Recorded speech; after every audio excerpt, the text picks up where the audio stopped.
going to share a bit of a research that looks at our finalist pools in the interview process. A researcher by the name of Stephanie K. Johnson, who's really fascinated by the intersection of diversity and leadership, considered the decoy effect in marketing. This is a popular example when we go to the movie theaters. These prime examples by the National Geographic, where they had consumers enter into the theater, buy some popcorn, and they presented just two options. One was $3, the other was $7. And as you probably would anticipate, that most consumers selected the $3 that hits the sweet spot of getting the popcorn to snack on and not gouging you when you attend and pay for your food. Well, the decoy effect says that when an individual is presented with a third option in that set, it really significantly changes their preferences. So the decoy here is the medium-sized popcorn for $6.50. And what changes, laughter, right? You say, oh, who would have paid that much for popcorn? But the interesting thing is that individuals, our mental, cognitive shortcuts that we take, we move down to just two in the set, and we actually eliminate the $3 popcorn and say, wow, for 50 more cents, I can get that big, bucket of popcorn. And actually, in this instance, according to the decoy effect, individuals end up more frequently selecting the $7 of popcorn than they did if they were in the prior example and just had those two options. So the researcher considered, I wonder, how does this play out if we consider people? These are purchase decisions, but might we have the same cognitive bias to apply when we're considering the choices of candidates in an interview pool? And so one piece of research that she did was that she had resumes that all characteristics, the job experiences, the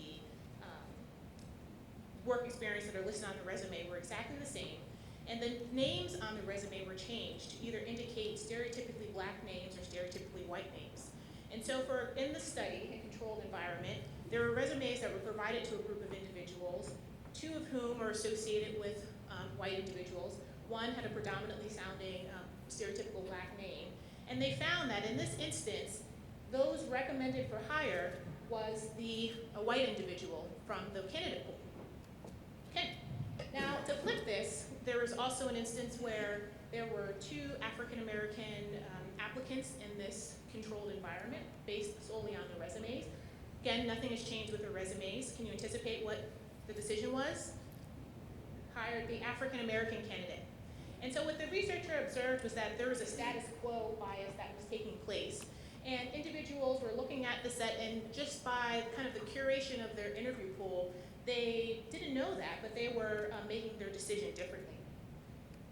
Another part of the research looked at the candidate pools. This is actually looking at actual hiring data associated with academics, faculty. There were, I think, 600 in the study, and said of the hiring pools for academic positions, what actually happens?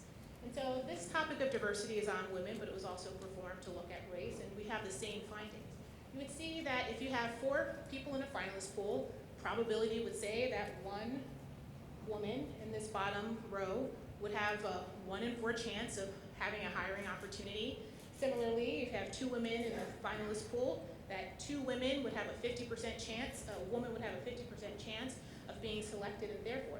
So the researcher did this research to see if we could, through the pool differences of having that diverse candidate included, would there be a difference in those hiring rates? Maybe a little bit of a shocker here. If you were that one woman in the candidate pool, 1 out of 4, statistically you had 0 chance of being hired. Not 1 in 4, not 25%. Statistically you had 0 chance. When we get to 2 women in the pool, we see that we get at parity, but we're not doing better than probability, than flipping a coin. And so what the researcher observed is that if there is significant difference between having that one person in the pool than having the other, and we might have an unintended consequence that that one individual seems to be more different, they're that $3 popcorn, we in our minds are narrow and kind of think of the similar set and say, well, let me make that decision with the more similar group. Now, the Rooney Rule is very popular in this town. This researcher is based out of Colorado, but did take a look at some statistics associated with the hiring of coaches. Focused on the years of 2013 to 2017, there were 35 head coaching positions that went through an interview process. Of those 35 coaching positions, 22 of them had only one black candidate in those interviewing cycles into the finalists for the position. And of those 22, series that only had one candidate, African American, ended up being interviewed for the top spot, only once was an African American hired.